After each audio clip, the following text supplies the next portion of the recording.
6 mai 2023. Charles III a officiellement rendez-vous avec son destin en l'abbaye de Westminster. Ce sacre d'un nouveau monarque britannique est un événement tout à fait exceptionnel.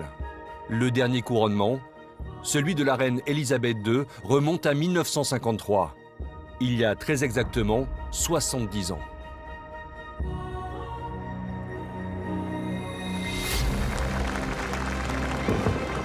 Le sacre de Charles III a rassemblé des centaines de millions de téléspectateurs. Ce n'est pourtant pas le nouveau roi, la véritable vedette de cette cérémonie, mais bel et bien ses deux fils, William et Harry, ainsi que leurs épouses, Kate et Meghan. Et même si cette dernière a finalement décidé de rester aux États-Unis auprès de ses enfants, son ombre n'en finit plus de planer sur Westminster. Par son absence très remarquée, Meghan laisse entendre qu'elle ne reconnaît pas l'autorité du nouveau monarque qui régnera sur les 56 pays du Commonwealth. Cet acte de défiance lui permet aussi d'échapper à un moment délicat, synonyme de véritable humiliation personnelle. La reine étant décédée, Charles étant devenu roi, elle est d'un rang encore plus inférieur d'un point de vue protocolaire à Kate Middleton. On sait que les deux femmes ne s'aiment pas, c'est un euphémisme, donc peut-être que faire la révérence devant Kate Middleton, future reine, pas sûr que ça passe super pour Meghan Markle. Pour l'orgueil de Meghan, effectivement, c'est assez compliqué dans le sens où elle a toujours voulu être calife à la place du calife. Là, le protocole est là, elle ne peut rien y faire. C'est Kate Middleton qui est princesse de Galles aujourd'hui, un titre que peut-être Meghan convoitait, puisqu'on sait l'adoration qu'elle a pour Lady Di.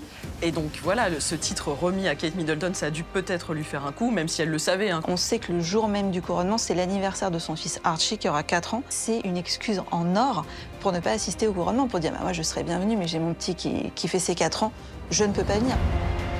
Par cette décision, lourde de conséquences, Meghan Markle rappelle au monde entier qu'elle est toujours en guerre contre la couronne britannique, et tout particulièrement avec l'épouse de William, la future reine d'Angleterre, Kate Middleton. Entre les deux princesses, les hostilités sont officiellement ouvertes.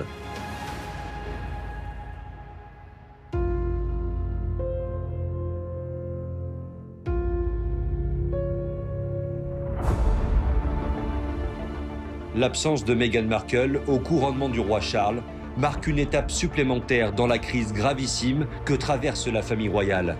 Une crise qui n'en finit pas. Depuis 18 mois, les deux couples princiers sont en guerre ouverte l'un contre l'autre.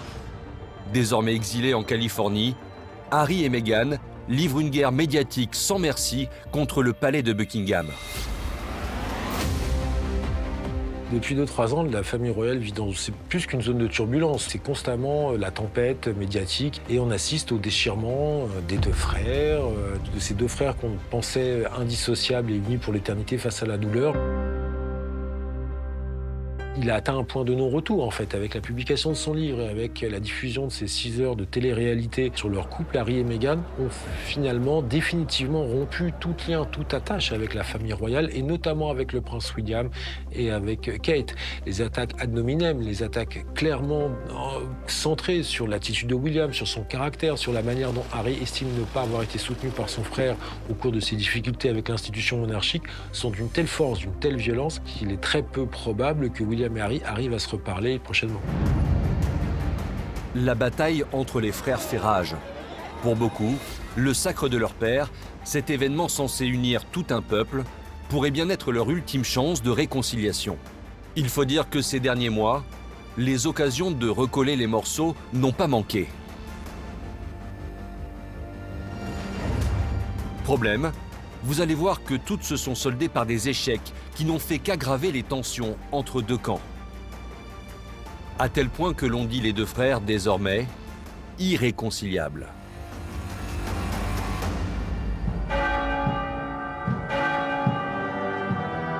Première occasion manquée, le 17 avril 2021.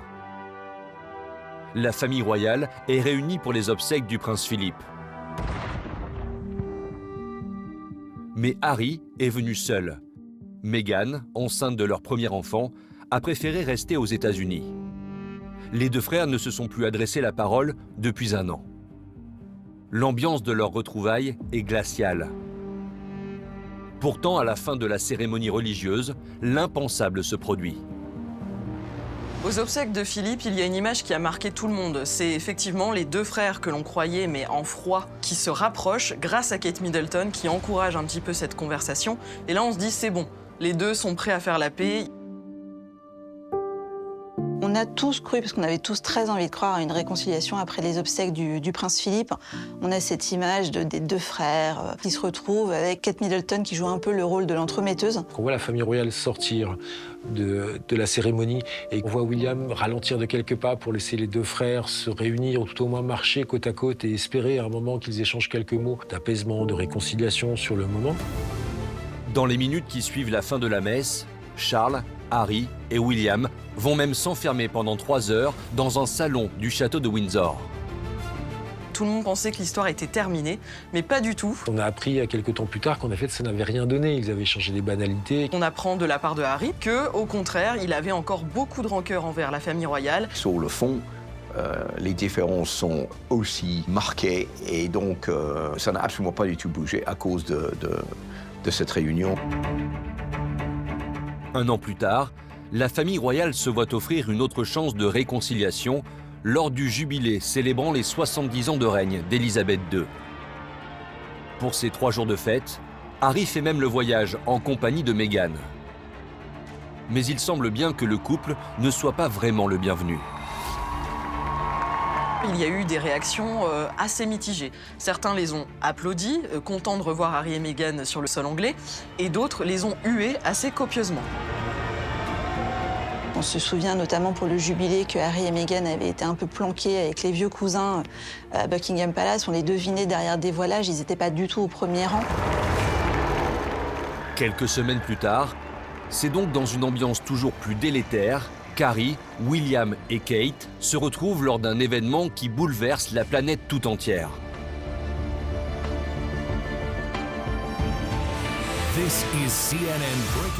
Nous prenons l'antenne avec une nouvelle tragique. La reine est morte à 96 ans. Je vous interromps, la reine Elisabeth II n'est plus de ce monde.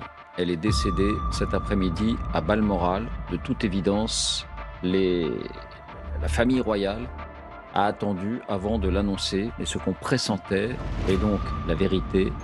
Elisabeth II a rendu son dernier souffle. Après la disparition de la reine Elisabeth en septembre 2022, c'est une immense page d'histoire qui se tourne. Touchée en plein cœur, la famille royale doit impérativement afficher son unité lors des obsèques de la souveraine. C'est l'avenir de la couronne qui se joue. Ce 17 septembre 2022, tout semble donc réuni pour que la hache de guerre soit enfin enterrée. Les obsèques d'Élisabeth II auraient pu être l'occasion d'une réconciliation, ou tout au moins d'un temps de trêve. On l'a vu lorsqu'ils ont marché, lorsqu'ils sont allés à la rencontre du public autour du château de Windsor. On a William et Kate, Harry et Meghan qui sortent d'une même voiture. Ils arrivent tous les 4, on se dit, bon, ils sont venus ensemble, ils se sont parlé, ils font vraiment ça pour la mémoire de la reine, c'est super. Mais en fait, pas du tout, puisque tout s'est très mal passé dès le départ. Donc il y a eu l'annonce de la mort auprès de la famille. Donc la famille se rassemble, mais on oublie de prévenir Harry. On le prévient après. Et en plus de ça, on lui dit « Ok, tu peux venir, mais on veut pas voir ta femme ». Donc à partir de ce moment-là, ça se passe très mal entre eux. Il y avait une peur terrible au moment effectivement de l'enterrement et des funérailles d'Élisabeth II. Voilà, est-ce qu'on fait pas un peu rentrer le loup dans le poulailler en invitant Harry et Meghan? Est-ce que ce qu'on se dit, est-ce que ce qu'on vit ne va pas finalement se retrouver ou dans un livre dans quelques mois, ou encore dans une émission de télé, ou dans un blog? Voilà, il y avait une vraie crainte que tout ce qui pouvait être dit, que ce soit directement à Harry et Meghan ou dans un contexte familial, de deuil national quand même, ne fuite, ne soit réinterprété et surtout ne soit utilisé contre la famille royale. Les 800 millions de spectateurs qui suivent la cérémonie en direct sont persuadés d'assister à la réconciliation de la famille. En réalité, les deux couples se sont mis d'accord pour observer une trêve de très courte durée. Ça Ça dure 1 heure. On se rend compte après que ces quelques minutes passées ensemble devant la foule, en l'honneur de la reine, tout juste décédée, il y a eu des heures de tractation, de qui fait quoi, qui monte où, est-ce qu'on prend la même voiture, voilà. C'est pas du tout quelque chose de spontané, c'est pas du tout des frères qui se retrouvent unis par le deuil. C'est juste 2 équipes de communication qui se rencontrent pour faire un deal qui sera forcément bénéfique aux 4. Derrière ça, finalement, c'est juste du business. Tout ça a été assez maladroit, même si c'est partait peut-être d'une idée sincère, ou tout au moins d'un service de communication bien intentionné, qui était de montrer que les 2 frères, dans cet instant de douleur, pouvaient faire front commun, se présenter face à la population britannique l'un d'un côté de l'autre, dans ce moment de douleur et d'émotion partagée. Ça n'a pas été très efficace, puisqu'on a rapidement compris, malgré les images et malgré le soin apporté aux images, qu'en fait c'était une réconciliation de façade, que c'était vraiment, ça ne donnait rien. Et la preuve en est que très rapidement, lors des multiples interviews qu'Harry a données pour la promotion de son livre, il a continué à lancer plusieurs attaques sur son frère. William et moi avions passé un accord. Quoi qu'il arrive, nos équipes ne devaient jamais entrer en conflit. Et vous pensez qu'il a violé cet accord? Lui et les gens qui travaillent pour lui. Entre Harry et Meghan et le reste de la famille royale, rien ne va plus depuis l'exil du couple en Californie. Le fameux Mexit. Pour profiter pleinement de la douceur du climat californien, Harry et Meghan se sont offerts une somptueuse résidence dans la très sélecte banlieue de Montecito, près de Los Angeles. Une demeure de star, achetée 13 millions d'euros et d'une superficie de 13 000 mètres carrés, avec ses 9 chambres, ses 16 salles de bain, ses immenses jardins, son court de tennis et sa piscine. Rien que pour leur sécurité et l'entretien de la maison, Meghan et Harry dépensent près de 3 millions de dollars par an. Pour s'assurer ce train de vie colossal, le couple a donc signé des contrats très rémunérateurs pour produire des livres, des séries documentaires et des podcasts. Tout cela leur rapporterait près de 30 millions de dollars de revenus annuels.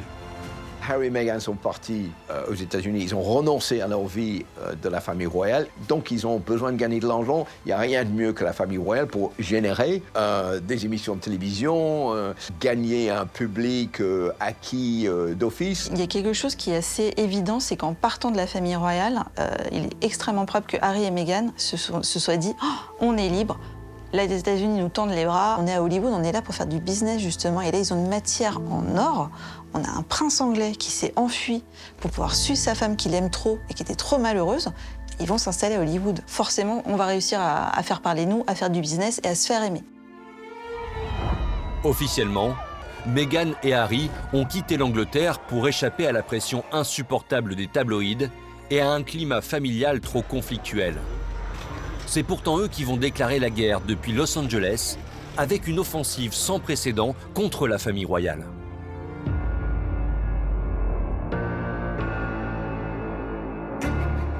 « 8 mars 2021, la couronne d'Angleterre vit l'une des pires journées de son histoire.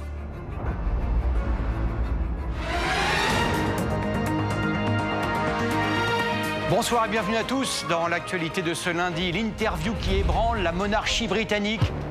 Interviewée par la présentatrice américaine star Oprah Winfrey, Meghan et Harry déclenchent un véritable tir de barrage sur la couronne britannique.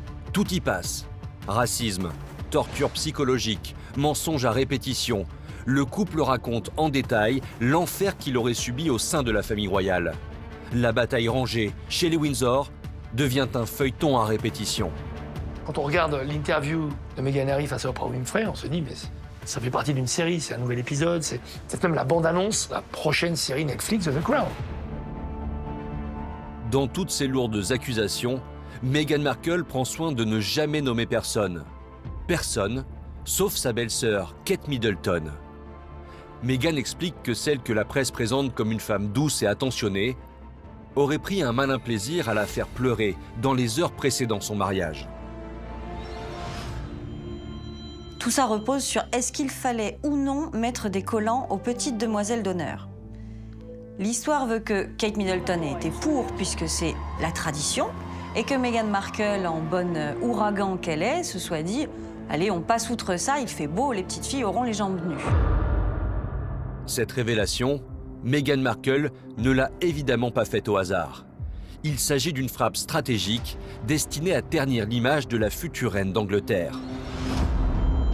Du côté de Meghan, il y a une espèce de jalousie que ce soit Kate qui soit la personne qui est toujours le premier choix, qui était mieux traitée dans les médias, et alors qu'elle pensait qu'elle aussi allait avoir le même traitement que Kate. Déjà ultra scandaleuse, la séquence Oprah Winfrey n'est pourtant qu'un petit avant-goût de la déflagration qui ébranle Buckingham le 10 janvier 2023. Ce jour-là, le prince Harry publie ses mémoires. Ce livre est une bombe. Et visiblement, il a décidé de régler ses comptes avec sa famille. C'est ce matin que les mémoires du prince Harry sont en vente à travers le monde. On saura tout du conflit entre les Sussex et la famille royale.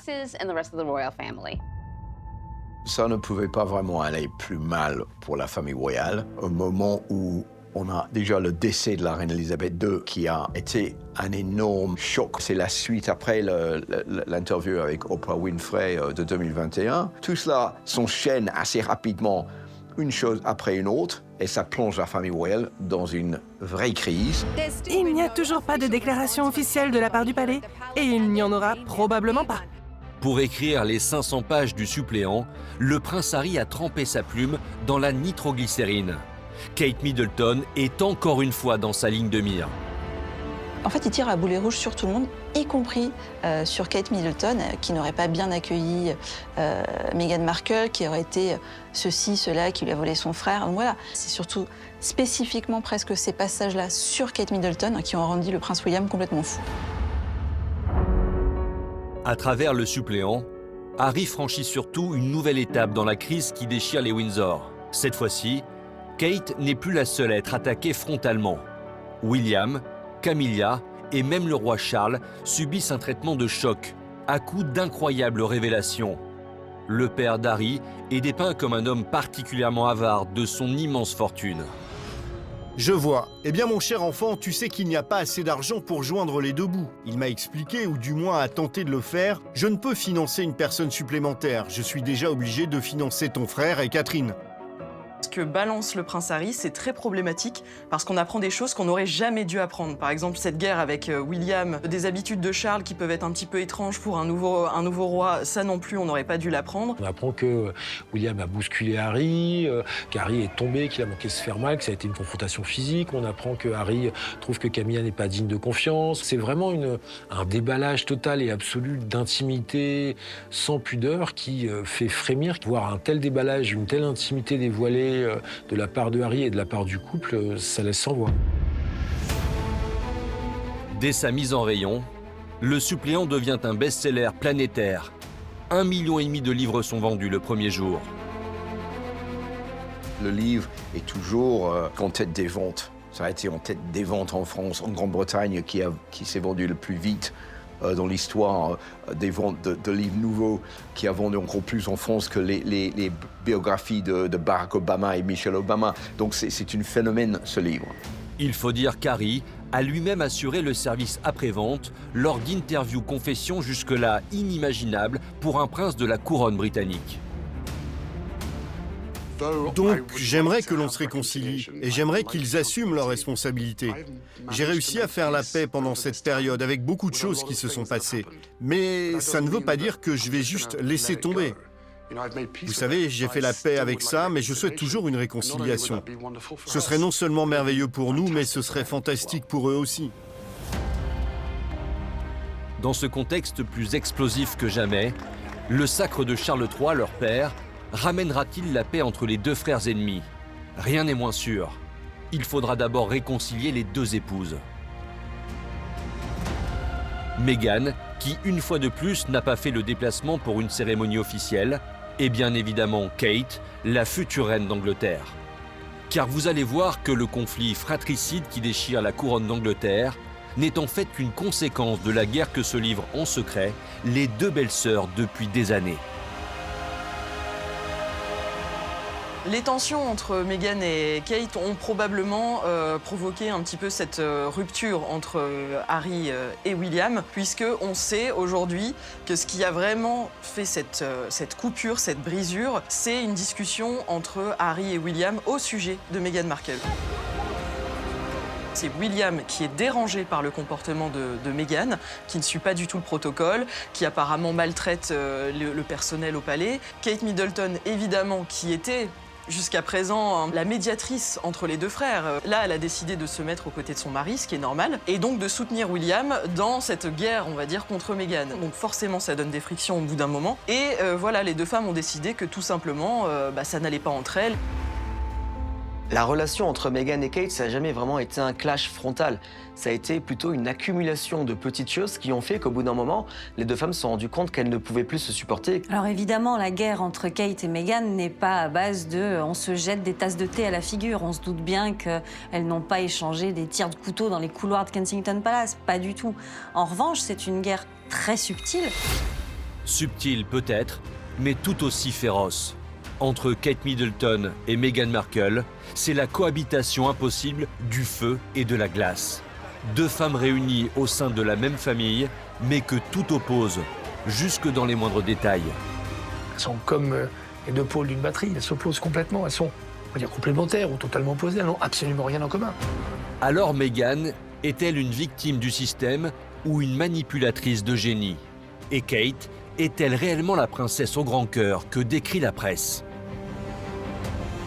Les deux femmes ont en tout cas partagé la même ambition, celle d'épouser un prince et de se construire un destin royal. Elles n'avaient tout simplement pas prévu de se retrouver en compétition sous la lumière aveuglante du balcon de Buckingham Palace. Et vous allez voir que dès le premier jour, les deux belles-sœurs n'ont manqué aucune occasion de se rendre coup pour coup.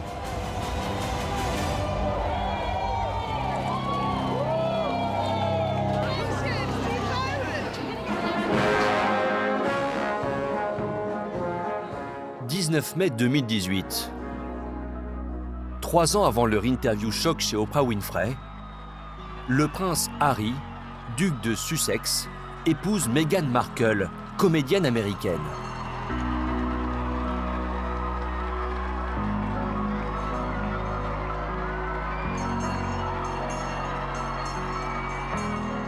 Ce jour-là, le soleil brille sur Windsor et toute l'Angleterre est en fête. William est le témoin d'Harry, tout comme Harry l'était pour son frère 7 ans plus tôt, en 2011. Mais les points communs s'arrêtent là. Comme si un siècle s'était écoulé entre les deux mariages. William sera roi, donc il a eu l'abbaye de Westminster, donc il a eu l'apparat de l'apparat de l'apparat le plus absolu de la monarchie britannique. De nombreux invités du monde entier étaient présents. Il y avait foule de rois, de reines, de princes, de princesses, de membres du gouvernement, alors que le mariage de Meghan et Harry, qui a lieu à la chapelle Saint-Georges, était dans une symbolique historiquement, monarchiquement moins puissante, moins forte, mais médiatiquement tout aussi impressionnante.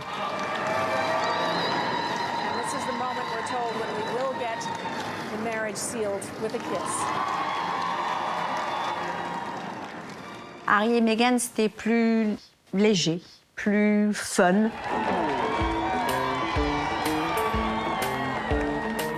C'était la fiesta.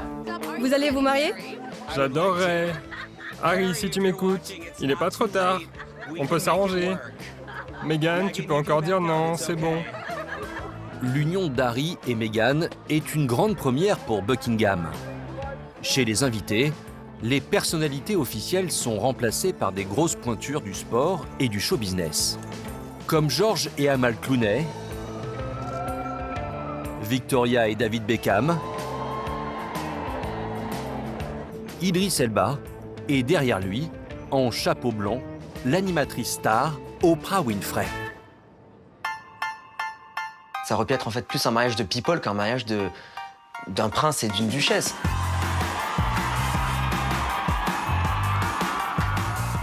Pour la première fois, on a vu des gens venir à un mariage royal qui, autrefois, ne seraient jamais venus, mais jamais invités. De la musique qu'on n'avait jamais entendu dans un mariage royal.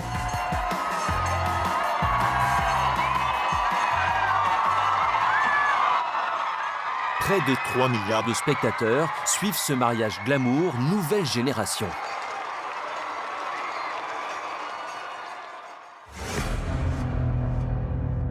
Mais personne ne se doute que derrière le rideau, entre les futures belles-sœurs, la guerre est déjà déclarée.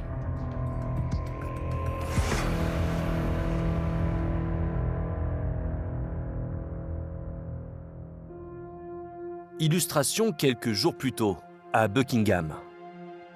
Normalement, les bijoux de la couronne sont réservés à celle qui s'apprête à épouser un futur roi d'Angleterre. C'est la tradition. Ainsi, en 2011, Kate Middleton portait la tiare mythique de 888 diamants, signée Cartier, en 1936. Mais cette fois, énorme surprise. La reine brise le protocole pour son petit-fils adoré. Harry ne sera pas roi, mais son épouse aura quand même droit à un bijou royal. Kate est furieuse.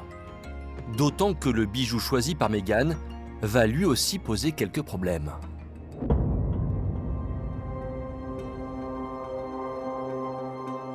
Le choix du bijou porté par Meghan lors de son mariage a créé un problème au sein de la famille royale.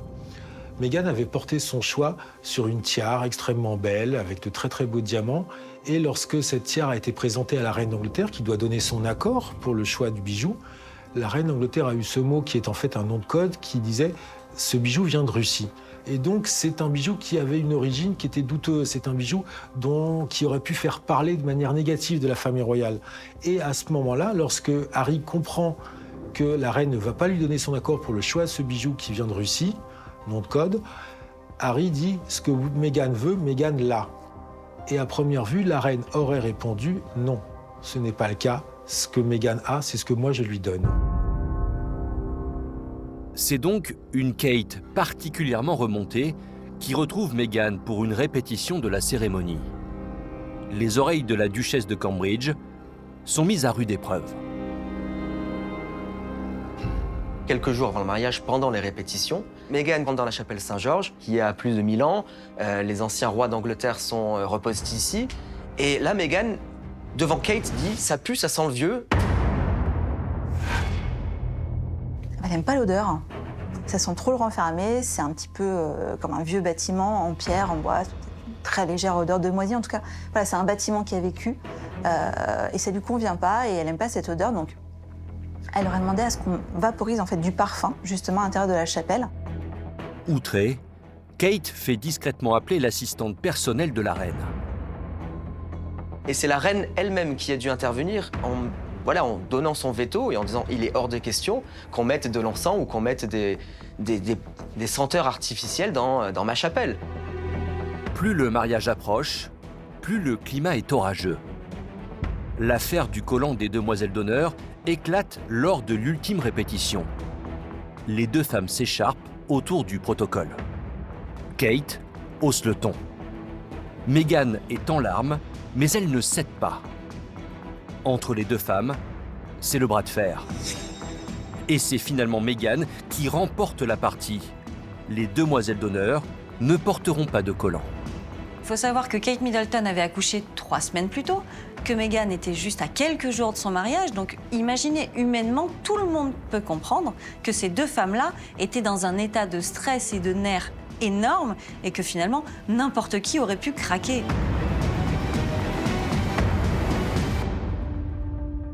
Malgré ces circonstances particulières, l'affaire laisse des traces. Mais pour les observateurs, le conflit entre les deux belles-sœurs n'a rien d'étonnant. Il était même inévitable. L'une respecte la tradition à la lettre, alors que l'autre veut jouer selon ses propres règles. Entre les deux, le match ne s'arrête jamais. Et en mai 2019, à l'occasion de la naissance d'Archie, Meghan marque un nouveau point. À Buckingham, l'arrivée d'un royal baby obéit à un rituel médiatique réglé au millimètre. Meghan va se faire un plaisir de ne surtout pas imiter sa belle-sœur. Au moment de la naissance de leur fils aîné Archie, la presse anglaise a eu le sentiment qu'ils ne jouaient pas le jeu parce que ils ont dit qu'ils ne donneraient pas forcément de photos à la naissance, le jour J. C'est par les réseaux sociaux qu'ils donneraient peut-être une photo. Et c'est vrai que la presse anglaise avait envie de voir tout de suite le bébé. La règle du protocole est immuable. Quelques heures après avoir accouché, la jeune maman sort sur le perron de la maternité Sainte-Marie, son enfant dans les bras et accompagnée du papa. Les médias sont contents, on annonce le nom du bébé, on annonce éventuellement l'heure et la date à laquelle il est né. Son poids, les annonces classiques, c'est un faire-part médiatique en quelque sorte, que tout le monde applique et que Kate a appliqué sur ses 3 enfants. Un rituel observé scrupuleusement pour les naissances de George le 22 juillet 2013, Charlotte le 2 mai 2015 et Louis le 23 avril 2018, imitant ainsi la princesse Diana et le prince Charles avant elle. Il se fait déjà bien entendre. C'est un grand garçon, il pèse son poids. Un échange de bons procédés avec la presse. Mais Meghan y voit une nouvelle occasion de marquer sa différence. Meghan, elle, refuse de participer à cette cérémonie informelle de présentation de l'enfant à la presse. Meghan choisit d'abord de ne pas accoucher à l'hôpital Sainte-Marie. C'est ensuite l'acte de naissance d'Archie que le couple refuse de communiquer, expliquant qu'il faut préserver la vie privée de leur enfant, qui n'est pas destiné à monter sur le trône.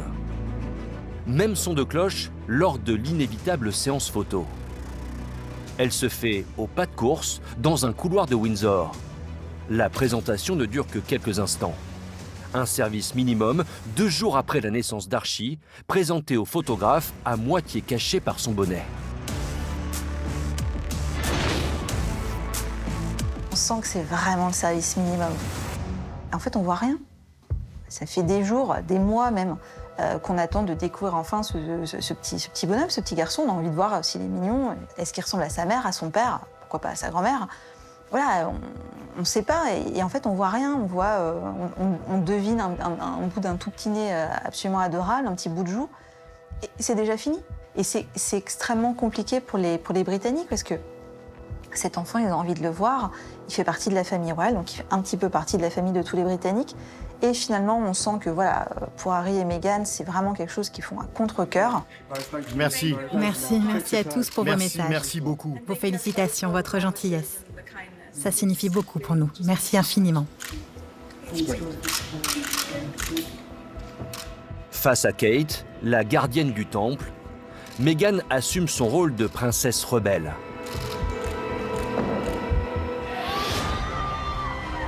La cohabitation s'annonce explosive.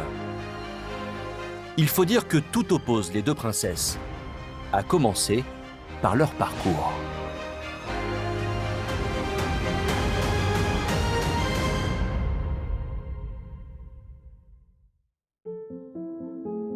Kate Middleton et la famille royale d'Angleterre, c'est une histoire qui commence dès 1982. Cette année-là, pendant que Kate dort dans son berceau, ses parents lui imaginent déjà un destin hors norme.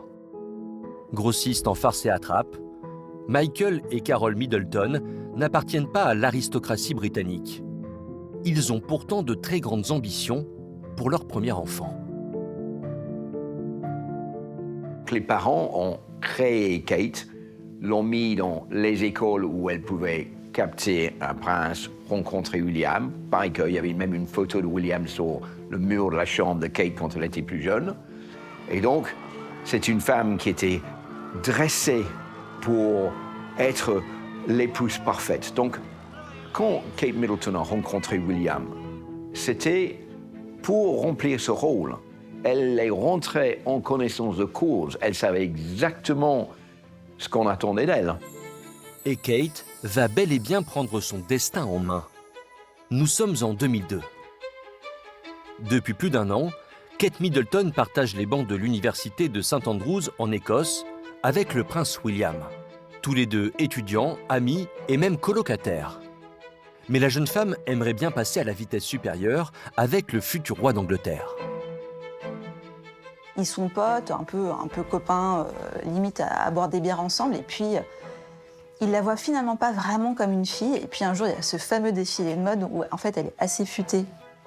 Elle défile, ok. Par contre, elle défile pas avec la tenue qu'on lui avait prévue. C'est un espèce de truc de nonne. Elle se dit qu'elle va plutôt prendre la tenue qui est complètement transparente et où elle est effectivement très sexy. Et c'est vrai que là, le prince William s'aperçoit que Kate est ravissante et tombe sous son charme.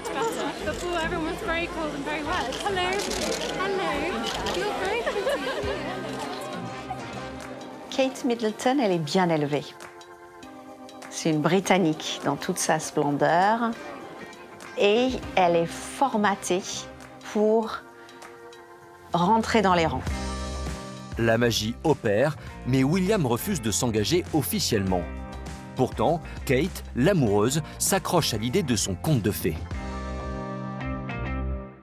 Ils ont une histoire un petit peu compliquée. Lui, il l'a quitté à plusieurs reprises parce qu'il était jeune, parce qu'il avait envie de voir ailleurs. Et en fait, elle a toujours très bien joué pour le récupérer et faire en sorte qu'il se rende compte que c'était bien elle, la femme de sa vie. Elle a une espèce de persévérance terrible, c'est-à-dire qu'elle est très amoureuse. Certes, ça n'a pas été facile de décrocher le pompon, en l'occurrence le pompon de la couronne, mais voilà, elle n'a rien lâché. William fait enfin sa demande en octobre 2010, soit près de 10 ans après leur première rencontre à l'université. Un mois plus tard, c'est une Kate, tout sourire, qui fait face au photographe. La jeune fiancée sera un jour reine. Elle a bien conscience de ce que ce rôle implique. William est un bon professeur. Il sera à mes côtés pour le temps de l'apprentissage. J'ai hâte de passer plus de temps avec lui. Elle est douée pour la flatterie. Le 29 avril 2011, Kate épouse enfin le prince William. Elle est récompensée d'un interminable parcours du combattant. D'autres auraient jeté l'éponge. Elle s'est accrochée en gardant les yeux rivés sur Buckingham Palace.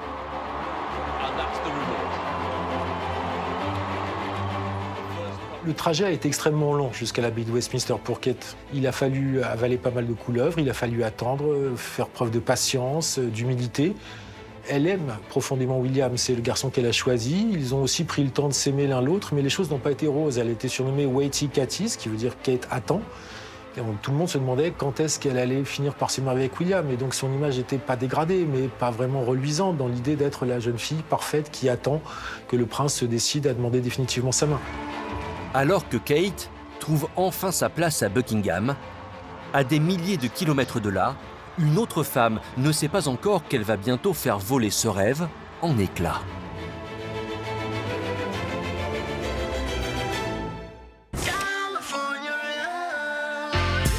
Soleil, détente, glamour, bienvenue à Los Angeles.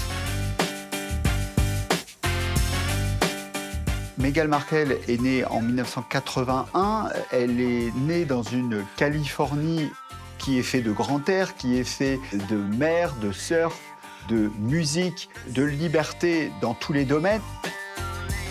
Elle a eu une enfance dans une famille de la petite bourgeoisie de Los Angeles, avec un père qui a fait une carrière très remarquée comme éclairagiste pour des films ou pour des feuilletons. Il a gagné des Emmys pour ça.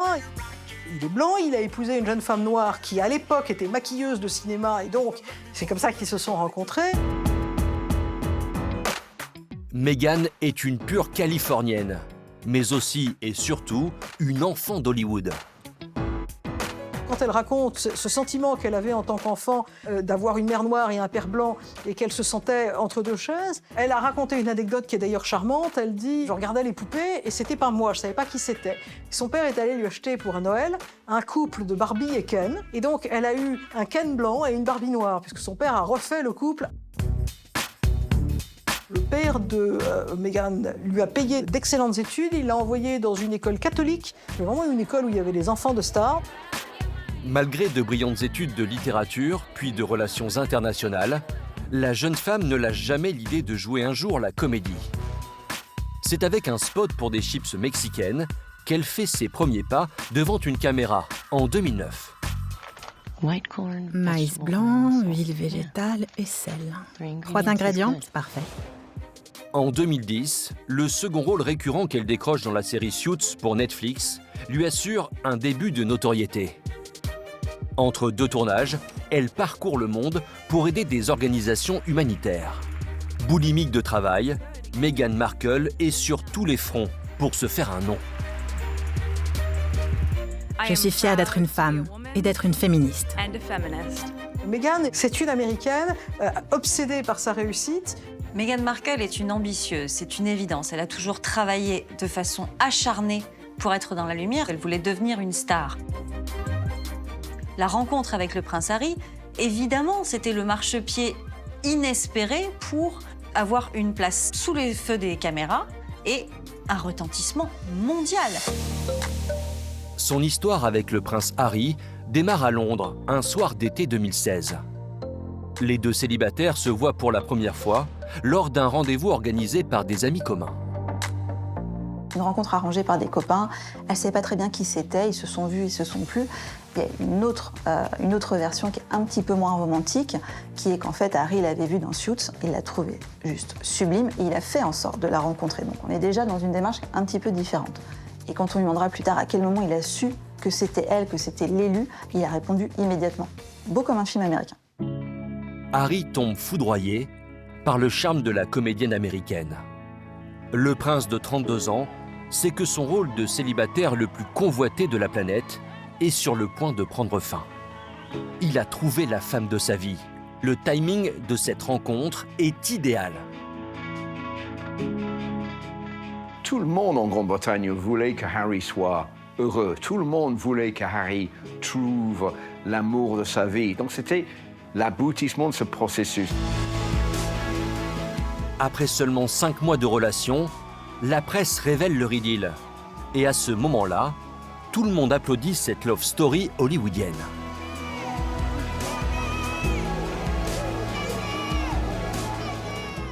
Harry et Meghan sont venus vers moi et j'ai dit à Meghan, j'ai vos fleurs préférées, des pivoines. Et elle m'a dit merci. Je leur ai dit, je suis très fière de vous, Meghan et Harry. Je vous souhaite vraiment le meilleur pour l'avenir. Elle est l'élément neuf, rafraîchissant. Une femme divorcée, afro-américaine, ancienne actrice qui tombe amoureuse du plus beau parti de Grande-Bretagne. Il y en a beaucoup qui se disent, oui, c'est super chouette. Harry, il lui faut une nana comme ça, un petit peu extravertie, comédienne. Elle était jeune, elle était différente, elle était belle. C'était de la nouveauté et les Anglais aiment bien que la famille royale se renouvelle comme ça. Ils n'aiment pas que ça soit trop vieillot. Donc Meghan qui entrait, c'était la jeunesse, la nouvelle génération.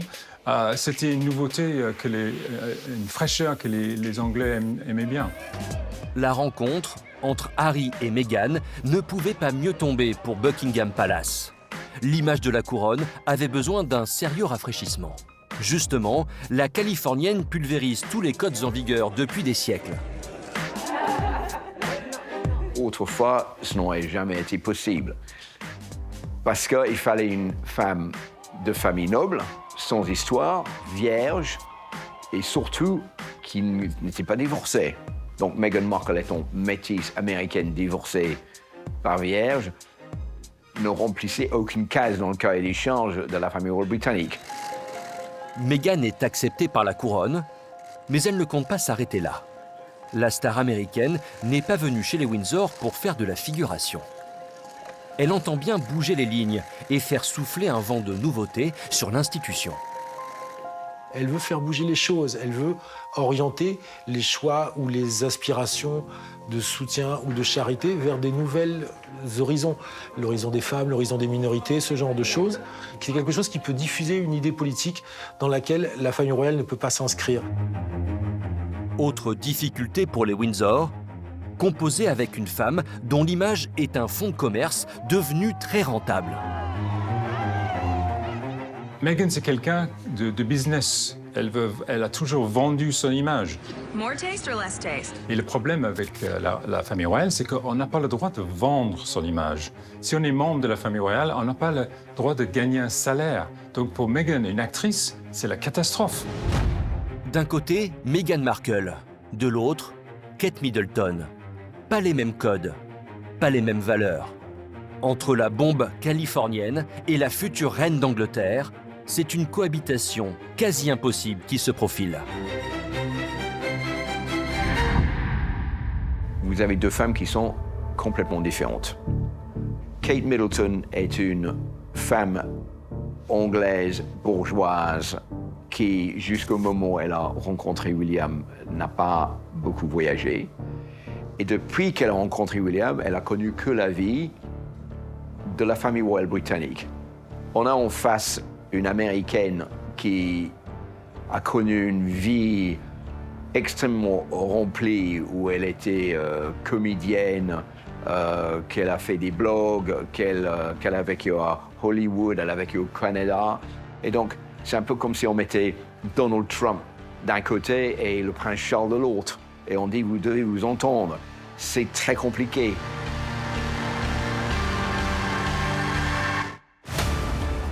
Vous en avez une qui a été élevée pour être une future reine, à savoir Kate. Et puis vous avez Meghan, cette star hollywoodienne qui apparaît à poil dans une série américaine très regardée, avec des fossiles.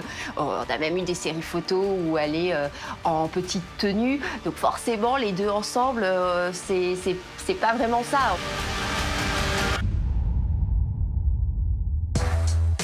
Mais avec Meghan Markle au bras d'Harry, l'Angleterre se prend à rêver d'une duchesse glamour à la pointe des tendances, parfaite pour faire briller la couronne.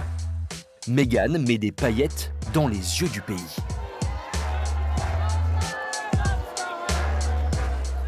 Il y a eu véritablement un Meghan effect suite à son arrivée dans la famille royale. Elle a un petit peu dépoussiéré les codes, elle portait beaucoup de pantalons, elle était très apprêtée. Meghan aimait les grands designers, mais aussi les petits créateurs. Elle était extrêmement pointue, précise sur ce qu'elle voulait. Finalement, la garde-robe de Meghan Markle, évidemment, elle coûtait un bras. C'est le prince Charles qui signait la facture. Dans l'opinion, Meghan fait de l'ombre à sa belle-sœur. Pire, elle l'éclipse carrément. Kate Middleton décide alors de réagir et elle va prendre Meghan à son propre jeu. Lors de sorties officielles, elle n'hésite pas à faire ses emplettes dans des magasins à petit prix. Le message est clair, la princesse du peuple, c'est elle et personne d'autre. Elle donne l'exemple d'une certaine manière, elle continue dans le chemin sillé par la couronne. C'est-à-dire que la couronne n'est pas là pour dépenser, la couronne n'est pas là pour montrer sa richesse, la couronne est là pour montrer l'exemple. Et d'une certaine manière, quand Kate Middleton va acheter des fringues à 30 ou 40 €, c'est pour montrer que oui, elle est proche du peuple, que oui, elle suit l'exemple de la reine, et que non, elle n'est pas comme Meghan qui est là bling bling à s'afficher avec ses marques de haute couture qui valent des milliers d'euros la pièce.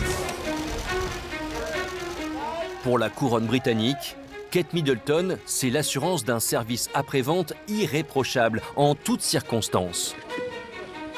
La duchesse de Cambridge connaît sa partition sur le bout des doigts et elle la rejoue sans l'ombre d'une fausse note. Kate sera reine d'Angleterre un jour. Donc son positionnement est clair dès le départ. Elle est là pour apprendre, elle est là pour regarder. C'est un team player, c'est quelqu'un qui joue au sein d'une équipe. Qu'elle n'est pas là pour être elle toute seule, c'est pas elle la star, elle joue collectif. En fait, Kate Middleton, elle assure le job. C'est-à-dire que ce qu'on en voit, c'est exactement ce qu'il faut faire. Il n'y a jamais rien qui dépasse, jamais un cheveu de travers, jamais un mot de travers, jamais une attitude de travers.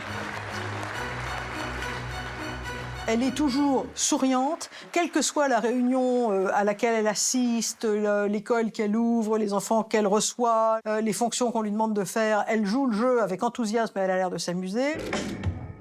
Kate se prête à tous les exercices, comme mixer en boîte de nuit,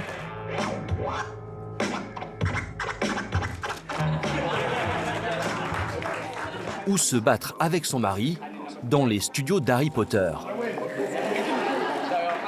Aux côtés de William, Kate réussit parfaitement à se glisser dans les habits de la parfaite princesse britannique. Un rôle qui, sur le papier, ne semble pas correspondre à la personnalité de Meghan Markle. Les inaugurations d'usines ou d'écoles, on les réserve plutôt pour Kate, le bon petit soldat. Si on est une bonne, entre guillemets, membre de la famille royale, une princesse comme Meghan Markle, ça aura un emploi du temps hyper sérieux. Ça veut dire d'aller dans une nouvelle gare quelque part en Écosse et féliciter les gens qui l'ont construite. Peut-être que ça semble ennuyeux, mais ça leur travail. Même si ça lui prenait toute une journée ou 2 jours, il fallait le faire. Et ça, c'est difficile à accepter pour quelqu'un qui vient de Hollywood.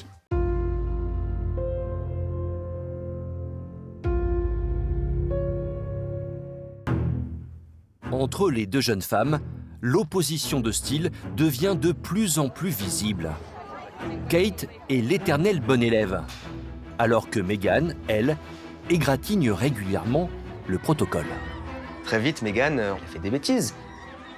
La première grosse bêtise qu'elle a faite, c'est qu'elle a touché la reine. Ça ne se fait pas du tout. Le faux pas a lieu le 14 juin 2018, lors du premier déplacement officiel de Meghan Markle avec la reine Elisabeth. Les images de l'incident n'existent plus. Buckingham a demandé leur interdiction immédiate. Ça, évidemment, ça a choqué non seulement toute la belle famille, mais aussi les Anglais qui se sont dit « Mais qu'est-ce que c'est que cette Américaine qui touche la reine, qui ose la toucher ?»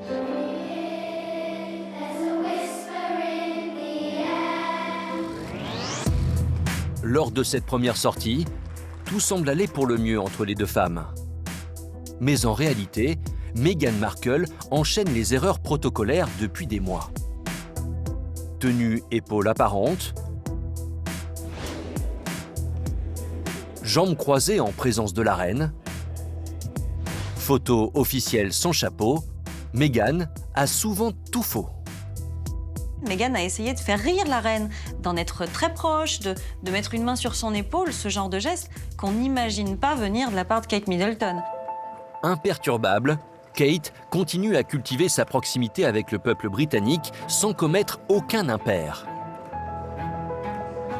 Bien que future souveraine, elle ne donne jamais l'impression de vivre dans une tour d'ivoire.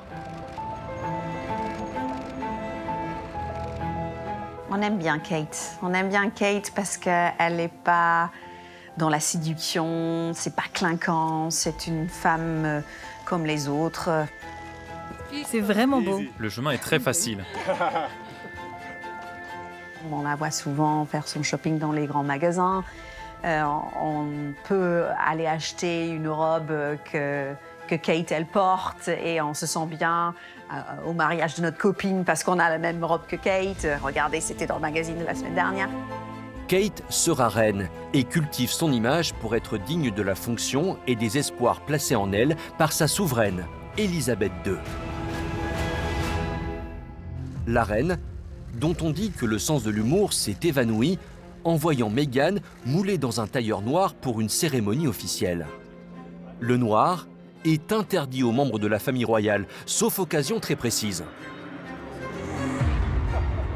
Non, on ne s'habille pas en noir, sauf si on est en période de deuil. Ça a été aussi mal vu. Elle a aussi enchaîné, c'est-à-dire qu'elle a aussi mis du vernis à ongles noir, ce qui est totalement interdit dans la famille royale britannique. C'est plein de toutes petites choses, mais finalement, à l'échelle de la famille britannique, ce sont des révolutions. Problème, la décontraction de Meghan commence à agacer l'entourage d'Elisabeth II. Un petit geste anodin, répété des dizaines de fois, rend fou furieux le personnel de sécurité. Nous sommes à Londres, le mardi 25 septembre 2018. Meghan Markle est attendue à l'inauguration d'une exposition. L'un des épisodes qui a le plus fait parler, c'est quand elle est sortie de sa voiture et qu'elle a refermé elle-même la portière. Alors que la duchesse vient à peine de sortir de sa voiture, shocking, elle referme toute seule sa portière. Ses fans exultent, ils adorent cet apparent naturel. La presse, elle, en fait des gorges chaudes. Normalement, ça choquerait personne, sauf que quand on est un membre de la famille royale et qu'on a une voiture qui appartient à la firme et qu'on ferme la porte, c'est une question de sécurité. C'est-à-dire qu'elle va se bloquer automatiquement. On ne pourra plus rentrer dans la voiture, ça va se verrouiller. imaginons, elle se gare non pas dans un endroit privé, mais en plein milieu de la rue parce qu'elle va inaugurer une crèche. Elle claque cette fameuse portière qui donc se referme automatiquement. Un fou arrive avec un couteau. En fait, on ne peut pas ouvrir la portière de la voiture. Donc en fait, si c'est pas elle qui la ferme, c'est que c'est la sécurité. Et si c'est la sécurité, c'est parce que si jamais il se passe quoi que ce soit, il faut qu'on puisse la protéger.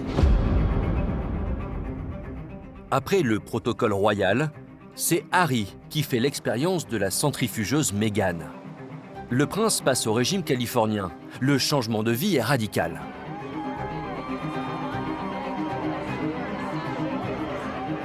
Et elle a dit à Harry, voilà, il y a plein de choses qu'il va falloir changer aujourd'hui chez toi. Donc, en fait, elle l'a fait devenir végétarien. Elle lui a fait faire du sport. Il a arrêté la cigarette. Donc, quand elle a interdit à Harry d'aller chasser, Harry, il adore aller chasser le chevreuil dans les landes écossaises avec son grand-père. C'est quelque chose qu'il fait depuis qu'il est tout petit. Mais ça a vraiment commencé à gêner au sein même de la famille. Sous les yeux de William et Kate, Harry adopte un à un tous les nouveaux codes de Meghan. Le fossé entre les couples se creuse irrémédiablement. On a deux couples diamétralement opposés. On a deux qui quand même se destinent à être les futurs rois, et puis on a les deux autres qui sont un peu plus rock'n'roll et qu'on peut imaginer en train de picoler le soir au coin du feu. C'est sûr que Kate, par rapport à Meghan, elle est hyper ennuyeuse. Enfin, c'est pas du tout la nana avec qui on a envie d'aller boire un verre après le boulot. William et Kate d'un côté, Harry et Meghan de l'autre. Une crise familiale aux conséquences dramatiques. Le lien entre les deux frères est brisé. On les croyait pourtant inséparables, unis à jamais par un drame qui a forgé leur caractère et bouleversé le monde entier. Madame, Monsieur, bonjour. La princesse de Galles, Lady Di, est morte cette nuit à Paris dans un accident de voiture. Elle se trouvait avec son ami, le milliardaire saoudien Dodi Al-Fayed. 31 août 1997. La mort de Lady Diana dans un terrible accident de voiture est un immense choc pour le monde entier. La perte de leur mère laisse ses enfants, William et Harry, 15 et 13 ans, inconsolables. C'était un moment d'une immense tristesse. C'était dévastateur pour eux. Oui, je pense que c'est un moment qui a brisé Harry, oui. Mais face à ce drame, les deux frères ne sont pas égaux. William a un destin royal. William sait depuis toujours qu'il va devenir roi. William, il a une vie toute tracée. Ce qui est certain, c'est que Harry était le plus vulnérable. D'abord parce qu'ils n'avaient pas le même âge quand c'est arrivé. Et que vraiment avoir ça à 12 ans, c'est quelque chose de terrifiant. Je pense aussi que William avait compris qu'il n'y avait pas une seule personne qui avait tort dans le divorce de ses parents, mais les deux. Et je ne suis pas entièrement sûre que Harry avait entièrement compris ça à ce moment-là. Ce destin de Harry a été secoué avec la mort de sa mère. Et à partir de ce moment-là, il a commencé quelque part à déraper. On a eu ces frasques qui sont très connues où il s'habillait en costume nazi, où il était photographié à poil dans une fête. On l'a vu grandir avec ses frasques, avec ses fêtes, ses fiancées. Je sais que, moi, le connaissant un tout petit peu, je sais que Harry, dans le privé, est un jeune garçon très sympathique.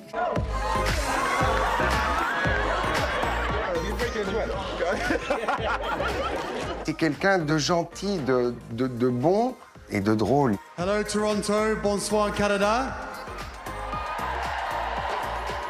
Merci beaucoup pour votre hospitalité. Je ne sais pas s'il est très intelligent, mais c'est certainement un garçon qui est très doué, comme était sa mère, qui est très doué pour mettre les gens à l'aise. Les Anglais ont toujours un faible pour Prince Harry. C'était un peu le bad boy qui faisait ses bêtises. Les exploits du prince font régulièrement la une des tabloïds. Je pense qu'il est parfois un peu immature et qu'il peut donner une mauvaise image de la famille royale. Il est conscient de son statut royal, des obligations qu'il a, mais je pense qu'il en fait peu de cas. Tout cela sans l'ombre d'un scandale ni d'un conseil de discipline à Buckingham. Harry est le petit-fils préféré, à tel point que sa grand-mère de reine accepte de jouer son propre rôle dans un sketch qui met aussi en scène Barack et Michelle Obama. Ah, un message. C'est Michel. Vous voulez qu'on l'écoute ensemble? Bonjour Prince Harry. Vous nous avez dit, il faut être à la hauteur pour les Invictus Games. Faites attention, vous pourriez le regretter. Il y a à l'égard de Harry, semble-t-il, de la part de la reine, une affection immense. Elle adore cet enfant, elle l'a toujours adoré, elle l'a toujours protégé, elle a toujours accepté les bêtises qu'il lui est arrivé de faire, elle les a toujours pardonnées. Si Élisabeth II est aussi indulgente, c'est bien parce qu'elle connaît tous les démons qui torturent le prince à l'enfance brisée. Une terrible interrogation est venue s'ajouter au deuil impossible de Diana. Il y a encore un autre point, et qui pour lui est certainement une question qu'il a dû se poser à plusieurs reprises. Est-ce qu'il est vraiment le fils du prince Charles? Regardez son physique, il ne ressemble pas du tout à son frère. Regardez son physique, il ressemble énormément à l'homme qui était à l'époque l'amant de Lady Di. Une sorte de rouquin irlandais.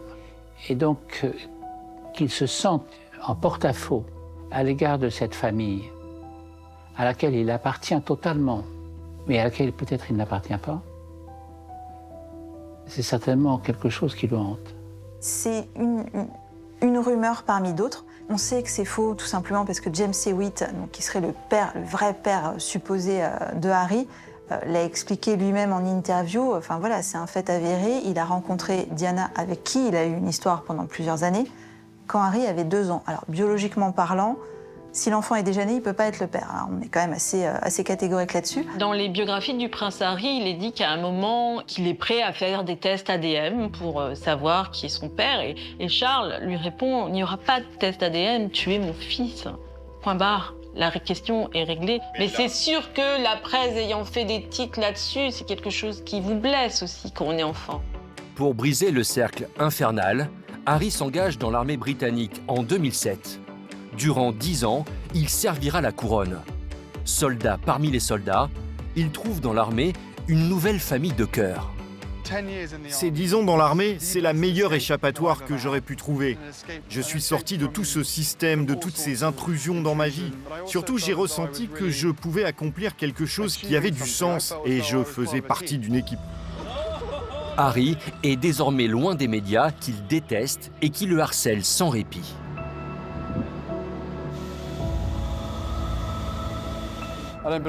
Je crois qu'il n'existe plus de vie privée de nos jours. Tout le monde peut tout savoir sur tout le monde grâce à Twitter, Internet, tous ces réseaux. N'importe quel téléphone prend des photos, des vidéos. On ne peut plus faire un pas sans être jugé. Je le déplore, mais voilà, c'est comme ça aujourd'hui.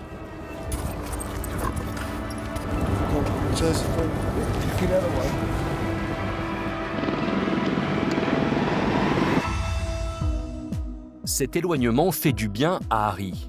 À cette époque, 10 ans avant l'ouragan Meghan, la complicité entre les deux frères n'a jamais été aussi forte. Et la connexion avec Kate Middleton, immédiate. Le jour où Kate est arrivée, le lien entre Harry et Kate était très vite, très proche. Je pense que Kate Middleton pourrait être notre bonne copine, c'est-à-dire que tu peux avoir confiance en elle, et je pense que Harry s'est engouffré là-dedans et qu'ils avaient une relation assez privilégiée. Plus qu'une belle-sœur, Kate Middleton apporte à Harry cette présence féminine qu'il n'a pas connue pendant son adolescence.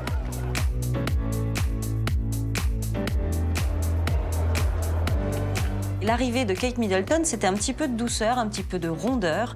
Et Kate a eu en fait cette approche un peu maternante avec Harry. Harry pouvait véritablement à l'époque s'appuyer sur Kate, s'épancher, lui raconter des choses qu'il ne pouvait confier à personne d'autre. C'était un peu comme une grande sœur pour lui. Elle était là quand il faisait des interviews. Ils avaient une relation extrêmement complice. Il y avait énormément de photos où on les voyait rire ensemble. Ça a été un vrai trio. William et Harry ont toujours été très proches depuis la mort de leur mère. Et Kate a complètement compris ça. Elle a compris que quand elle épouserait William, elle épouserait aussi son frère quelque part. William, Kate, Harry, un trio magique dont la couronne saisit immédiatement le potentiel de représentation. Ce trio marchait très bien et ils étaient tous l'un pour l'autre. On voyait vraiment à l'époque les Windsor Juniors qui étaient rayonnants. On sentait un équilibre dans ce trio. Une harmonie totale à trois et qui perdure lorsque la famille s'agrandit. Le 22 juillet 2013, c'est la naissance de George, puis celle de Charlotte 2 ans plus tard. Rien ne semble pouvoir altérer le bonheur de la famille royale. Kate, princesse, mère de famille, représentante de la couronne, l'image est parfaite.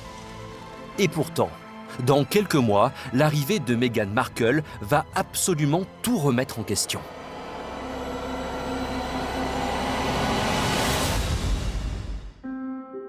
Meghan et Harry ne sortent ensemble que depuis quelques mois, mais le prince en est sûr, c'est la femme de sa vie. Jeune homme pressé, c'est en ces termes qu'il parle de sa nouvelle conquête à son frère. Nous sommes en janvier 2017. C'est l'heure des présentations et aussi des premières fissures entre les deux frères. Quand Harry a présenté Meghan pour la première fois, il y a eu une mise en garde de la part de William et de Kate. William aurait dit à Harry, tu vas un petit peu trop vite, est-ce que tu la connais vraiment bien? Est-ce que tu es sûr de tes sentiments? Est-ce que tu es sûr que votre histoire va tenir le coup? Il lui aurait dit en des mots un peu brutaux, cette fille, c'est beaucoup trop tôt pour que tu te maries avec elle, on la connaît pas, elle vient pas de notre monde. Pour William, cette Californienne n'a pas le profil. En tant que frère, il se réjouit de cette histoire d'amour. En tant que futur roi, William craint l'erreur de casting. Pour William, c'est une question de survie de la monarchie. Lui a attendu 8 ans avant de se marier avec Kate. Il a attendu qu'elle soit prête à endurer toutes les pressions qu'entraînerait son futur rôle de reine et qu'entraînerait avant son futur rôle de princesse. Harry, lui, il est dans le feu de l'amour. C'est l'amour qu'il a attendu toute sa vie. Il regardait précédemment son frère avec sa belle-sœur qu'il adorait, construire une famille, avoir des enfants, et lui rentrait seul le soir à manger un plateau télé en se demandant de quoi serait fait sa vie sentimentale. Là, il rencontre Meghan, il est fou d'amour, il est totalement sur un nuage, il ne comprend pas la réaction de son frère. Et alors là, pour Harry, ça a été vraiment un tsunami, et il l'a extrêmement mal pris. Du genre, mais je suis un grand garçon, je sais ce que je fais, et si moi j'ai envie de me marier avec Meghan, eh bien c'est ce que je ferai. Vous n'avez pas à intervenir là-dessus. Et là, il y a une première brisure qui a lieu, il y a une première séparation qui a lieu, tout au moins dans les esprits, à défaut d'être dans les corps. Éternel second, Harry ne pardonne pas à son frère aîné son ingérence dans son histoire d'amour. Et entre les deux futures belles-sœurs, le fossé commence aussi à se creuser.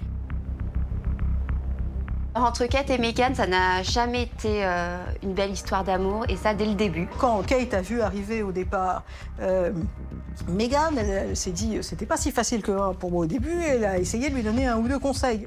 Kate Middleton aurait souhaité lui expliquer les choses et lui dire voilà comment on s'adresse au personnel, voilà comment on fait la révérence à la reine, voilà comment on se comporte au sein de cette famille. Et c'est ce qui était de la part de Kate Middleton une aide, une main tendue pour essayer de l'aider à naviguer au mieux au sein de cette sphère très particulière qui est la famille royale. Cela a été extrêmement mal pris par Meghan qui s'est dit « mais je n'ai besoin de conseils de personne, de toute façon je suis plus âgée, j'ai déjà mon bagage derrière moi, je vais faire les choses à ma façon ». En fait, Meghan, quand on lui a dit qu'il y avait des choses à faire et des choses à ne pas faire surtout, elle s'est braquée. Il n'y a pas eu la patience de se dire peut-être qu'elle fait ça pour essentiellement m'éviter 2 ou 3 bêtises. Meghan refuse l'aide de Kate. Entre les deux, le climat est de plus en plus glacial. Un nouvel événement va encore refroidir leur relation. Nous sommes en mai 2017. Kate, future reine d'Angleterre, s'apprête à marier sa sœur Pippa Middleton. Le livre Harry et Meghan libres, paru en 2020, nous révèle que la famille Middleton redoute la présence de Meghan à la cérémonie. Alors, les Middleton prennent une décision radicale. seuls les couples mariés pourront assister à la cérémonie religieuse. Harry insiste. Meghan a d'ailleurs déjà acheté sa tenue, mais rien n'y fait. Carol Middleton, donc, qui est donc la mère de Kate et de Pippa, essaye de faire comprendre à Harry que voilà, s'il vient avec Meghan, on sait qu'ils sont ensemble depuis très peu de temps, forcément, ça va être elle la star du jour. Parce que les médias ont envie de voir qui est celle qui a volé le cœur de Harry, qui est cette actrice divorcée américaine, et pas du tout qui est la star du jour, qui se marie et qui est Pippa Middleton. Donc elles lui disent clairement, écoute, tu peux venir, par contre tu viens pas avec Meghan. Harry, on l'a appris par la suite, il loue un bed and breakfast extrêmement chic à proximité du lieu où se tient le mariage. Il y dépose Meghan. Elle reste toute seule du coup. Donc Harry prend sa petite voiture, assiste au mariage. Et une fois que le mariage est terminé, il retourne au B&B et va récupérer Meghan. Et là, elle peut y aller. C'est quand même vraiment extrêmement violent. On la planque dans un B&B, dans un bed and breakfast. On laisse passer le gros de la cérémonie. Et une fois que les caméras sont éteintes et sont reparties, là, on va la chercher. En guise d'introduction dans la famille, c'est quand même pas terrible. Au sein de la famille, le profil de Meghan ne fait pas l'unanimité. Mais la reine ne met pas son veto. Mieux encore, elle choisit de miser sur la jeune femme. Cette personnalité moderne peut être un atout pour la couronne. Ça semble bizarre, mais je pense que la reine a un grand sens de la modernité. Et pour elle, Meghan Markle, c'était un cadeau. Une jeune américaine, à moitié noire, qui vient dans la famille royale. C'est une telle image de modernité. C'est encore mieux que James Bond. La reine a sauté sur l'occasion de faire un film avec James Bond. Ça l'a modernisé, ça a montré à tout le monde qu'elle avait le sens de l'humour. Et là, Meghan Markle, c'était comme sur un plateau. Pour elle, elle a dû voir ça comme une grande opportunité pour ouvrir la famille royale. Enfin, elle pouvait envoyer quelqu'un dans les banlieues difficiles en disant, vous voyez, on n'est pas juste des vieux blancs, on est un peu différents. Et là, on accepte tout le monde. La plus moderne des deux, c'est pas forcément Meghan. Parce que quand on a l'âge de la reine, capable de s'adapter, capable de comprendre, il s'est dit que l'avenir justement de la famille royale, c'était peut-être justement des métis, des blacks et d'autres gens. La reine Elisabeth veut marquer clairement son approbation à l'entrée de Meghan dans la famille. Et c'est lors d'un événement familial majeur qu'elle en fait la démonstration. Moins d'un mois après l'annonce des fiançailles, Meghan Markle est invitée à fêter Noël au sein de la famille royale. Du jamais vu. Kate Middleton, elle, avait attendu des années pour être digne de faire partie du clan. Finalement, Meghan Markle, à Noël 2017, lorsqu'elle est invitée à rejoindre la famille royale à Sandringham, c'est considéré comme un immense privilège parce qu'elle n'est pas encore la femme du prince Harry. Kate n'avait pas eu droit à cette invitation à l'époque, quand elle était au début de sa relation avec le prince William. Donc c'est une façon pour la famille royale d'ouvrir grand les bras à Meghan. Malgré leur réticence, Kate et les autres membres de la cour l'ont bien compris. Ils n'auront pas le choix. La reine l'a décidé. Meghan Markle fait désormais partie de la famille. Meghan, qui elle n'est pas rompue au code, au protocole, à toutes ces petites choses, forcément, elle commet quelques impairs. Effectivement, Meghan, elle n'était pas très à l'aise avec tout le protocole, la fourchette pour le poisson à droite, etc. C'était pas trop son truc. Et Kate s'est permise de lui donner quelques conseils. Sauf que Meghan n'a pas du tout pris ça comme des conseils, mais plutôt comme des remontrances. Et elle s'est sentie un peu petite fille et un peu regardée de haut. Et alors là, ça a commencé à éclater. Meghan est rentrée dans sa chambre, donc elle a dit tout le bien qu'elle pensait de Kate à Harry. Et forcément, ça n'a pas aidé les relations entre les deux femmes. Entre les deux femmes, le courant ne passe pas. Les tensions vont bientôt éclater au grand jour et montrer, aux yeux de tous, que la cohabitation entre les deux couples est devenue proprement impossible.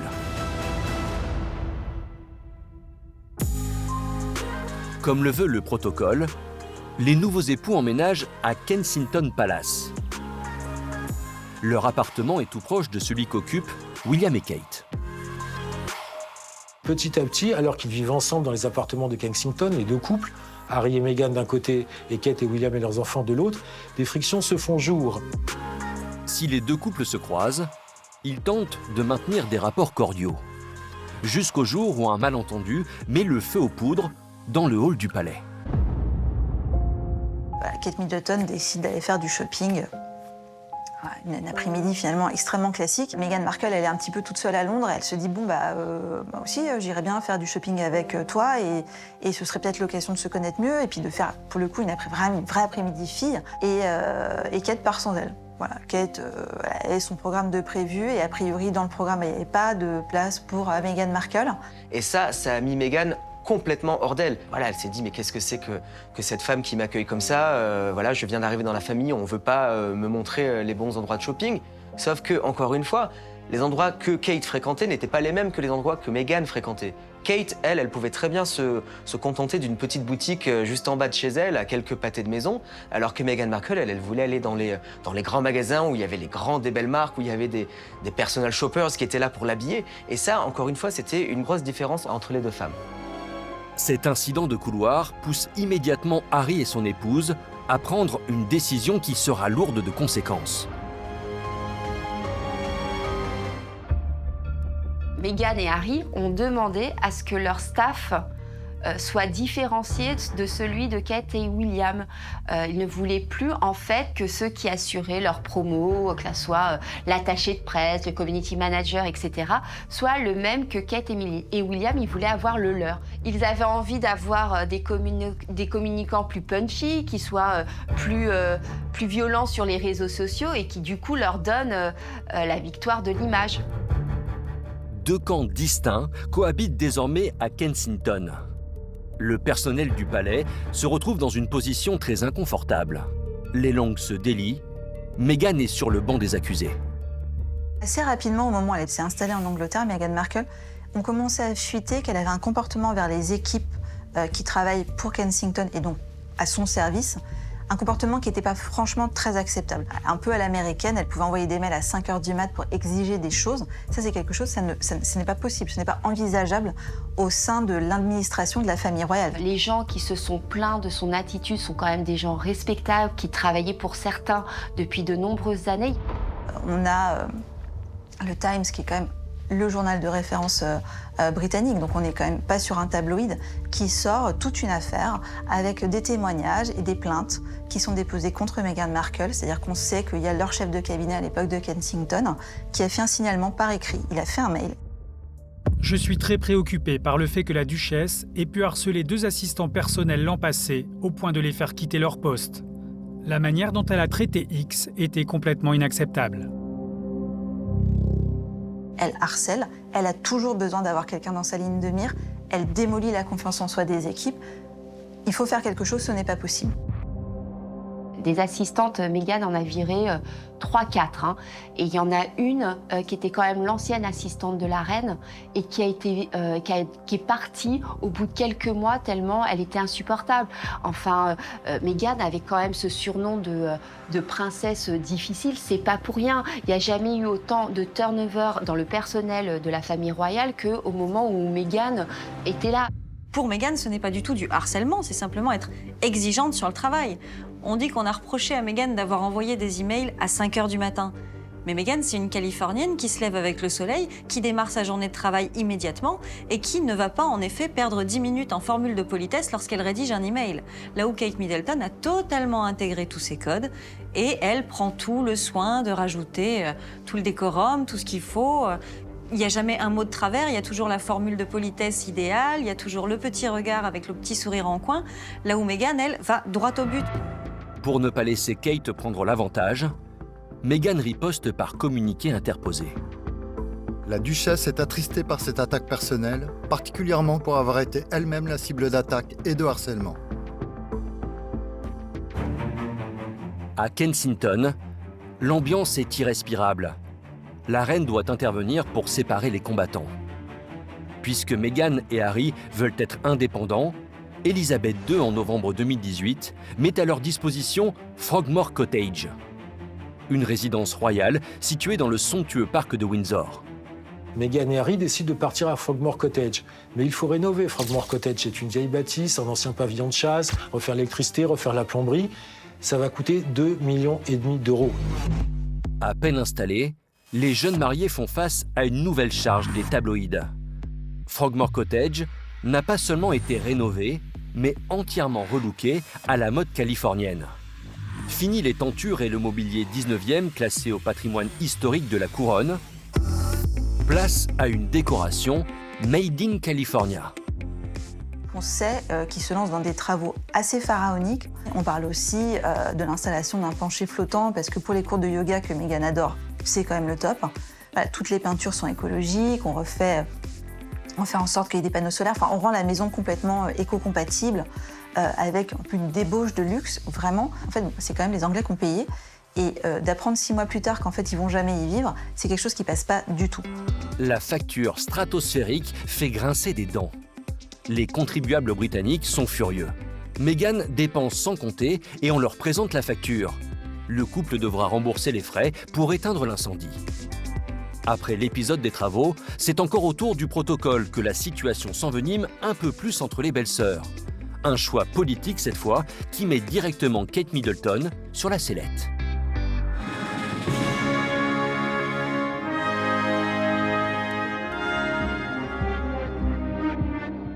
Juin 2019, l'objet de la discorde, la visite de Donald Trump au Royaume-Uni. Un dîner officiel doit avoir lieu à Buckingham, en présence de toute la famille royale.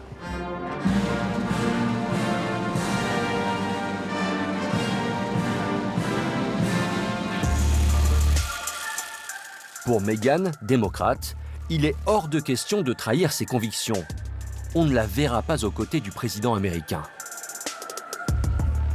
Donald Trump et Meghan Markle, c'est une longue histoire de désamour. Ils se détestent cordialement. On le sait, elle a dit que pour elle, c'était vraiment l'engeance de la politique. Lui a répondu qu'elle était vraiment très très méchante. Donc voilà, donc on est sur un niveau de détestation qui est assez maximal. Meghan disant tout simplement, moi j'y vais pas. Je le déteste, il me déteste, c'est hors de question. C'est un raciste, il est homophobe. Voilà, moi je vais pas dîner dans la même salle que cette personne. Quand Meghan décide de ne pas aller retrouver Donald Trump quand il est en visite en Grande-Bretagne et qu'elle n'est pas d'accord avec ses opinions politiques, on ne fait pas ça dans la famille royale, c'est-à-dire qu'on ne s'exprime pas sur ce sujet-là. Et la reine est folle de rage en se disant « mais ce n'est pas possible, la famille royale ne fait pas de politique ». La reine n'est pas seule à être en colère. Kate voit rouge, mise en difficulté par l'aplomb de Meghan Markle. Pour s'éviter définitivement toute confrontation avec le président américain, Meghan, qui vient tout juste d'accoucher, prétexte que son état ne lui permet pas d'assister au dîner. Plus d'autre solution. Kate doit donc la remplacer. Pourtant, des deux duchesses, c'est bien pour Kate que le sacrifice de rencontrer Donald Trump est le plus grand. Elle doit faire bonne figure face à lui. Alors que le président américain l'a prise pour cible dans un de ses tweets, alors qu'elle vient d'être victime d'une paparazzade. Kate Middleton est géniale, mais elle ne devrait pas bronzer nue. Elle n'a qu'à s'en prendre à elle-même. Il y a quelques années, Kate Middleton avait été photographiée seins nus pendant des vacances et que, comme toujours avec Donald Trump, il avait tweeté sur le sujet des choses pas forcément très agréables et qui, sans grande surprise, étaient complètement restées coincées en travers de la gorge de Kate Middleton. La fronde de Meghan occasionne un camouflet terrible à Kate. Elle ne digère pas l'attitude de sa belle-sœur. L'épisode Trump est évidemment épinglé par la presse. Les tabloïds ne lâchent plus Harry et Meghan. La reine Elisabeth veut à tout prix faire retomber la pression. Elle envoie le couple en Afrique pour une tournée diplomatique.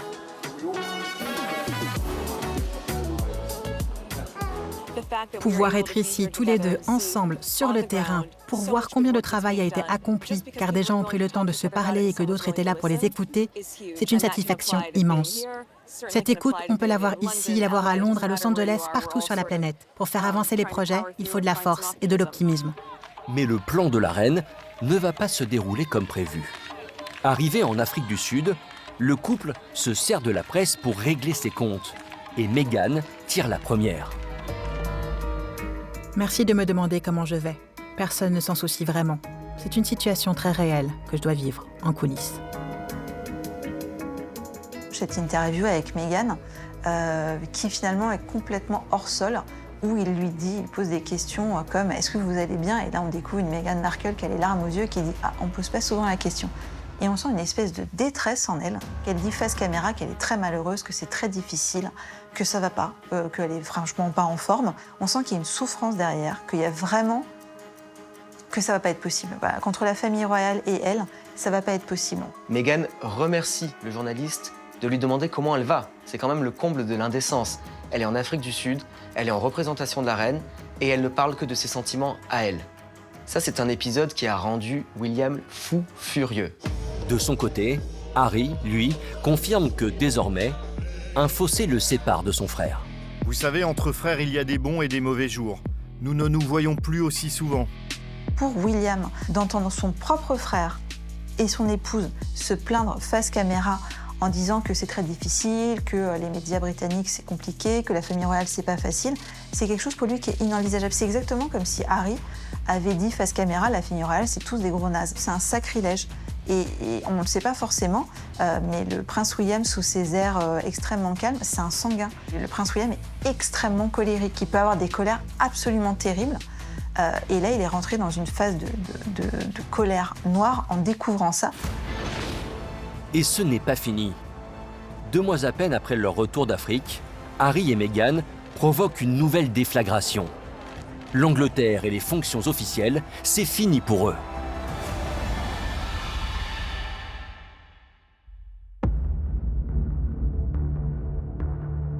Janvier 2020. Par un simple communiqué sur Instagram, le couple annonce sa décision de quitter l'Angleterre. Ils abandonnent toutes leurs fonctions officielles au sein de la famille royale, laissant à Kate et William le travail de représentation de la monarchie. Après plusieurs mois de réflexion et de discussion, nous avons décidé d'effectuer un changement cette année. Nous souhaitons nous retirer de nos fonctions de membres seniors de la famille royale. C'est un tremblement de terre pour la couronne et pour la reine. La presse se déchaîne contre Meghan. Pour les médias, c'est elle la responsable de cet exil forcé. Les journaux inventent même un nom à cette désertion, le Megxit.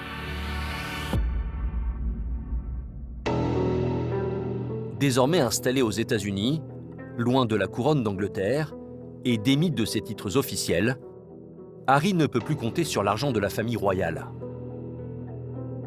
Pourtant, à l'été 2020, Meghan et lui achètent une maison ultra luxueuse pour plus de 12 millions d'euros dans un quartier résidentiel de Montecito, en Californie. Les contrats d'exclusivité que le couple vient de signer avec Netflix et Spotify pour un montant total de 130 millions de dollars leur permettent d'envisager sereinement un train de vie à la hauteur de leurs riches voisins, parmi lesquels une certaine Oprah Winfrey. Et l'interview qu'il lui accorde en mars 2021 va relancer la guerre entre les belles-sœurs. Il est impossible aujourd'hui de regarder Meghan sans ce lien quasi symbolique, trouble avec Diana, c'est impossible. Meghan, face à Oprah Winfrey, c'est en miroir l'image de Diana qui se confie au journaliste Martin Bashir lors d'une interview qui va faire scandale en 1995. Diana, lors de son interview en 1995 avec Martin Bashir, elle explique surtout qu'ils sont 3 dans ce mariage. C'est la phrase qui est restée. Nous sommes 3 dans ce mariage.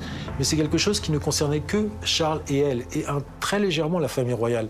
Alors que dans l'interview de Meghan chez Oprah Winfrey, Meghan tire à vue quelque part sur la famille royale dans son ensemble, sur le système, sur l'institution, sur la firme, comme elle l'appelle. Et quelque part, l'exercice de Harry et Meghan se passe en miroir de cette interview de Diana. On peut noter que Meghan a choisi des vêtements qui étaient quelque part dans la colorimétrie que avait choisi Diana pour son interview aussi.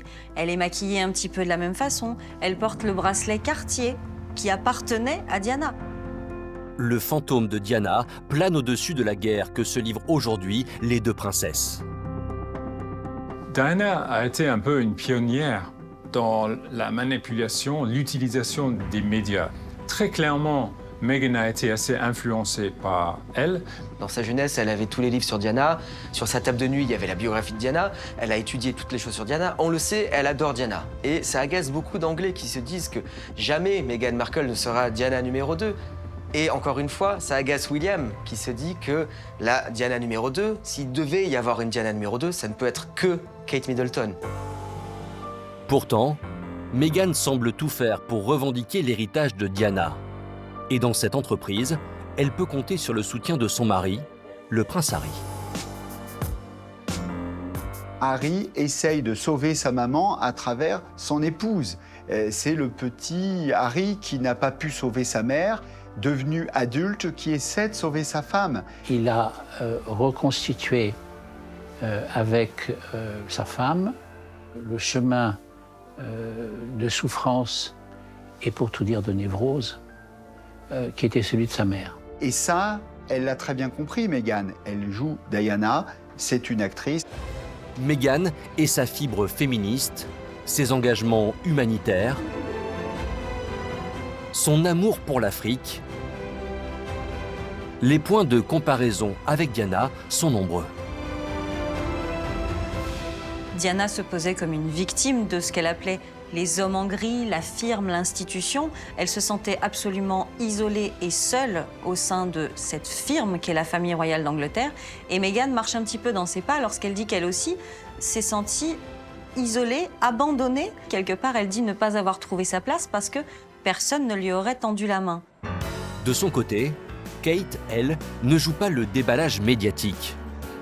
Mais dans chacun de ses gestes, on constate aussi que Diana est un modèle à suivre. Princesse attentive, destinée elle aussi à être reine un jour, mère aimante, multipliant les apparitions publiques et adorée du peuple britannique. Les parallèles sont évidents. Kate porte aussi la bague de fiançailles de Diana. Elle lui rend parfois un discret hommage par le choix de ses tenues vestimentaires. Kate marche évidemment sur les traces de Diana. Diana est à l'intérieur de l'univers de la famille royale, ce que Marilyn Monroe incarne pour le XXe siècle américain, c'est la célébrité absolue. Diana, de son vivant, a créé une image publique hyper forte. On l'a vu serrer la main à des patients du sida quand ça se faisait vraiment pas. On l'a vu marcher dans les champs de mines en Afrique. Elle avait une image de princesse, mais vraiment très humaine. Pourquoi Diana est-elle toujours dans nos mémoires? Parce que Diana n'est pas une star. Diana est une marque. Les stars meurent, les marques continuent à perdurer. Faire de son prénom une marque, c'est aussi l'ambition de Meghan Markle. Diana inspire la duchesse. Sa prise de parole face à Oprah Winfrey en est une démonstration flagrante. Elle rapatrie à elle tout l'héritage de Diana.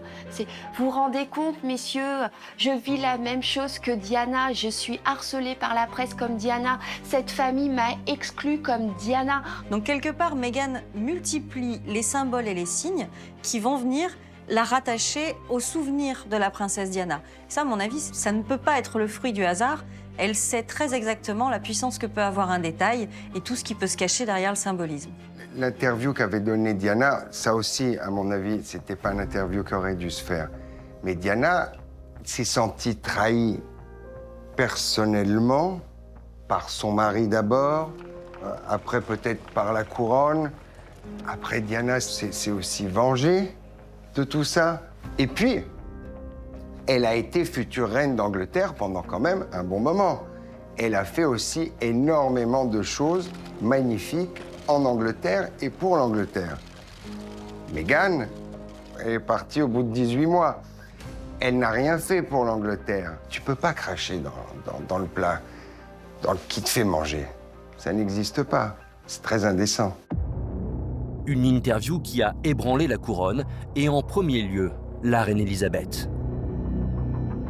Imaginez, pour la reine, c'est un véritable poignard dans le dos parce que elle a vraiment ouvert les portes à Meghan. Elle a accepté qu'elle se marie avec son petit-fils, elle a accepté qu'elle ne respecte pas le protocole à la ligne, elle lui a donné une maison pour l'écarter de Kate et William. Enfin, elle lui a vraiment tout donné, alors qu'elle n'a pas forcément fait ça avec Kate. Assise sur un volcan, Élisabeth II sait qu'à cet instant précis, la couronne est plus fragile que jamais. Alors, après l'interview de Meghan à Oprah Winfrey, la reine se montre ferme, tout en laissant la porte ouverte au retour d'Harry et de Meghan dans le clan Windsor. Les problèmes soulevés, en particulier ceux liés à la race, sont préoccupants. Si certains souvenirs peuvent varier, ils sont pris très au sérieux et seront traités par la famille en privé. Harry, Meghan et Archie seront toujours des membres très aimés de la famille. Ce message d'apaisement d'Élisabeth II ne sera hélas pas suivi d'effet. La reine n'assistera même jamais à la fin des hostilités au sein de sa famille.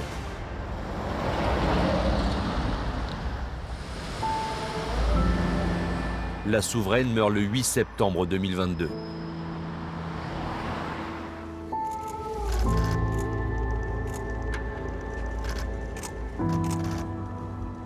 Et à la seconde où le temps du deuil se termine, la tension monte encore d'un cran.